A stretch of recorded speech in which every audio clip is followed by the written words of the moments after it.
conforme eu trouxe na semana passada, então, deixei uma aula separada pra gente conversar sobre as seções.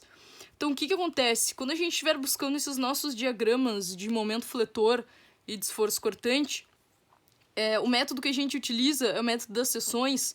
A gente tem que saber onde a gente corta cada uma dessas seções, porque se eu errar, eu vou estar errando todo o diagrama, então não pode ter nenhum erro dentro dessa determinação das seções, tá? E isso aí só vai acontecer depois que a gente tiver lá nossas reações de apoio e feito todo o equilíbrio externo da estrutura. Então eu trouxe aqui 5 exemplos pra gente pensar junto, né? Embora eu esteja sozinho, vocês em casa, vocês pensem comigo, pra gente determinar onde é que vão estar as seções. Então olha só, no meu exemplo 1 aqui, certo? Vocês podem ver que não importa pra mim essas distâncias nem a intensidade dessas cargas nesse momento aqui, tá? O que acontece? Eu tenho do apoio A até o apoio B a minha viga e uma carga que está uniformemente distribuída por toda essa extensão. Então, durante toda a extensão da minha barra, eu só vou ter o mesmo estímulo. Então, eu vou estar trabalhando aqui com uma seção só, seção 1. E isso é suficiente para eu calcular esse exemplo de viga 1. Aqui na minha viga 2, o que eu tenho? Uma carga concentrada e uma carga distribuída no meio da viga. Então, sempre que eu tiver alguma diferença ali no meu carregamento, antes dele, eu tenho que ter uma seção. Então, até eu chegar na minha carga concentrada, eu vou ter a minha seção 1. Depois que eu passei da minha carga concentrada, eu vou ter a minha seção número 2. Bom, aí eu me deparei com a minha carga retangular aqui. Bom, então passei pela início da carga retangular, seção 3. É suficiente isso aí?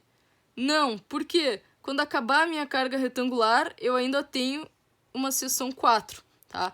Porque eu vou ter uma diferença dentro da minha distribuição depois que terminou o meu esforço que está distribuído ali. Então, aqui para o meu exemplo 2, eu teria 4 seções. Aqui no exemplo 3, o que eu vou ter? Antes da minha carga concentrada, seção 1. Passei a carga concentrada, seção 2. Me deparei com uma nova carga, seção 3. E ela vai ir assim, da mesma maneira, até o final do apoio. Então, eu vou terminar o exemplo 3 aqui com 3 seções. Bom, agora aqui o exemplo 4. Eu começo já no carregamento distribuído. Então, aqui nesse trecho, seção 1. Tá?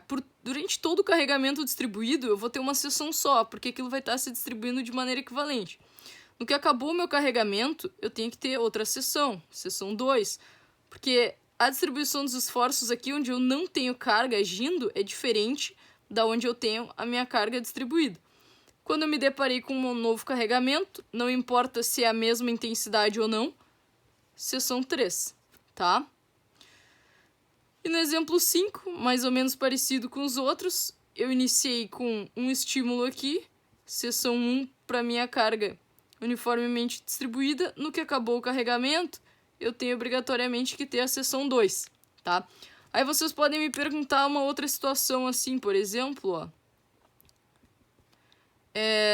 Eu tenho carregamento distribuído aqui. E daí, nesse trecho aqui, aumentou a minha carga. Então, por exemplo, aqui é 1 kN por metro e aqui é 2,5 kN por metro. Então, por exemplo, aqui eu tenho a carga da minha laje e aqui eu tenho a carga da minha laje mais uma alvenaria. Então, aqui eu tenho mais carregamento do que do lado de cá. Bom, se eu sofri diferença no carregamento, lembrem disso, seção 1, seção 2, certo? Então, se trocou a intensidade do meu carregamento retangular, eu tenho que ter quebra de seção também. Tá? Então, esse aqui seria o 6. Bom, não pode ficar nenhuma dúvida dentro dessas quebras de seção. Lembrem que o que a gente tem que analisar é o carregamento. Sempre que eu tiver alguma mudança ali no carregamento, vou passar por uma carga pontual, ou trocou a intensidade da minha carga retangular, ou acabou o meu carregamento distribuído, sempre vai me gerar uma nova seção, tá?